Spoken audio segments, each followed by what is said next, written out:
Assalamualaikum dan salam sejahtera. MJ Flash 11 November bersama saya Nur Aini Johari. Kita mulakan dengan berita utama. Ketua Bahagian Perbicaraan dan Rayuan di Jabatan Peguam Negara, Dato' Muhammad Dusuki Mokhtar dilantik sebagai Peguam Negara yang baharu berkuat kuasa esok. Perkara itu diumumkan oleh Ketua Setiausaha Negara Tan Sri Samsul Azri Abu Bakar dalam kenyataannya hari ini. Dato' Muhammad Dusuki menggantikan Tan Sri Ahmad Tadiruddin Muhammad Saleh yang telah dilantik sebagai Hakim Mahkamah Persekutuan. Tan Sri Samsul Azri berkata pelantikan itu dibuat selaras Fasal _1 Perkara 145 Perlembagaan Persekutuan dan diperkenankan oleh Yang di-Pertuan Agong. Dato' Muhammad Dusuki yang berusia 57 tahun dilahirkan di Machang, Kelantan, berkelulusan ijazah sarjana muda undang-undang dari Universiti Islam Antarabangsa Malaysia UIAM. Beliau yang turut berkelulusan ijazah sarjana undang-undang dari University of Wollongong, Australia, mempunyai pengalaman yang luas selama 31 tahun dalam perkhidmatan perundangan di Jabatan Peguam Negara. Seorang kanak-kanak berusia 6 tahun maut manakala bapanya meninggal dunia kira-kira 4 jam kemudian selepas motosikal dinaiki mereka untuk ke Tabika Kemalangan pagi tadi. Ketua Polis Daerah Hulu Terengganu Deputi Superintendent Zainul Mujahidin Mahyudin berkata siasatan awal mendapati kemalangan di kilometer 15 Jalan Gaung Kuala Ping Teres Kuala Berang membabitkan sebuah motosikal dan sebuah kereta dipandu seorang lelaki berusia 29 tahun. Katanya dalam kejadian itu, Muhammad Daim Irfan Shah Saiful Azrin dilaporkan maut di tempat kejadian sekitar jam 7.45 pagi. Bapanya Saiful Azrin Awang, 42 tahun pula, dilaporkan meninggal dunia kira-kira jam 12.30 hari ketika menerima rawatan di Hospital Hulu Terengganu. Beliau berkata pemandu dari rumahnya di Kuala Terengganu untuk ke tempat kerja di Klinik Kesihatan Tengkawang. Ketika kereta mahu membelok masuk ke simpang kanan, motosikal dinaiki dua beranak itu datang dari arah bertentangan dan telah melanggar bahagian tepi sebelah kiri kereta. Zainul Mujahidin berkata, mayat dua beranak itu dibawa ke unit forensik HHT untuk tindakan lanjut dan kes disiasat mengikut Seksyen 41-1 Akta Pengangkutan Jalan 1987. Seorang ibu muda bersama dua rakannya dipenjara 14 hari dan didenda RM10,000 oleh Mahkamah Session Kuala Lumpur selepas mengaku bersalah melakukan penganiayaan terhadap anak lelaki kandungnya pada Februari lalu.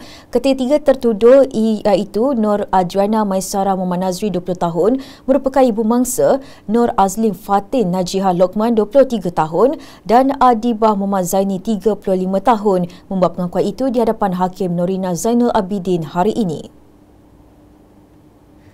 Mengikut pertuduhan, ketiga-tiga mereka bersama-sama melakukan penganiayaan kepada seorang kanak-kanak lelaki di mana perbuatan itu mendatangkan kecederaan terhadap mangsa. Ia dilakukan di sebuah rumah di residensi Desa Mas Taman Danau Desa jam 1.40 tengah hari hingga 1.45 tengah hari pada 23 Februari yang ketika itu mangsa berusia 3 tahun 6 bulan. Berikutan itu, pertuduhan dikenakan di bawah Seksyen 31-1-A Akta Kanak-Kanak 2001 dan dibaca bersama Seksyen 34 Kanun Kesesaan. Jika sabit kesalahan, memperuntukkan hukuman denda tidak melebihi RM50,000 atau penjara selama tempoh tidak melebihi 20 tahun atau kedua-duanya. Terdahulu sebelum Hakim Norina menjatuhkan hukuman, ketiga-tiga tertuduh merayu supaya hanya hukuman denda kerana masing-masing sudah insaf dan mengakui kesalahan dilakukan. Ibu mangsa dalam rayuannya meminta hukuman ringan atas alasan sudah menyesal dengan perbuatannya kerana terpaksa meletakkan anaknya dalam sangkar untuk bekerja. Bagaimanapun timbalan pendakwa raya, Joshua T. Yi Huan mencadangkan hukuman pemenjaraan dikenakan ke atas ketiga tertuduh kerana perbuatan tidak berperi kemanusiaan selain mereka juga didakwa menganiaya kanak-kanak berusia tidak sampai 3 tahun. Berdasarkan fakta kes hasil siasatan pegawai penyiasat, ketiga-tiga tertuduh bersama-sama menyebabkan penganiayaan terhadap mangsa. Nur Adriana Maisara didakwa mengurung anaknya yang juga mangsa di dalam sangkar di bahagian dapur rumah dengan alasan perlu bekerja di restoran makanan segera. Adibah pula didakwa menendang mangsa beberapa kali di hadapan dua tertuduh lain di rumah berkenaan dan menyebabkannya mengalami kecederaan fizikal.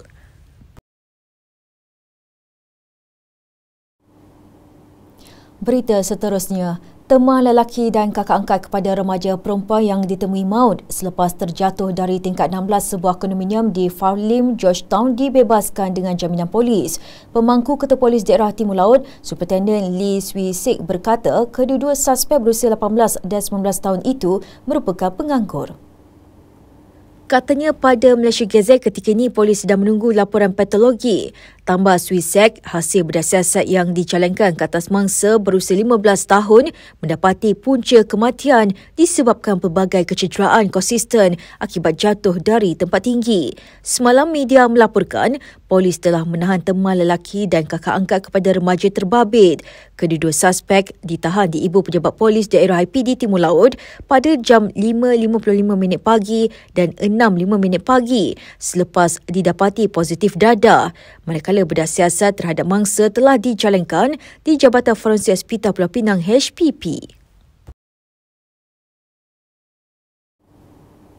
Seorang penjaja ditahan polis sebelum merampas 2 pucuk pistol serta peluru dalam serbuan di Pulau Pinang semalam. Pemangku Ketua Polis Daerah Timur Laut Superintendent Lee Swee Sik berkata suspek lelaki berusia 48 tahun itu ditahan di Jalan Sultan Azlan Shah.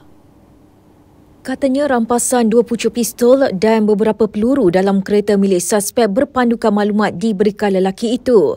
Hasil siasatan awal mendapati suspek mengaku memiliki pistol itu bagi pelindungan diri, namun siasatan lanjut masih lagi dijalankan. Tambah beliau lagi, semakan lanjut juga mendapati suspek memiliki 9 rekod lampau. Terdahulu, suspek telah dibawa ke Mahkamah Majisteri Georgetown dan dikenakan reman selama 7 hari sehingga 17 November depan. Ia bagi membolehkan pihak polis menjalankan siasatan mengikut Seksyen 8 Akta Senjata Api kurungan penalti lebih berat 1971.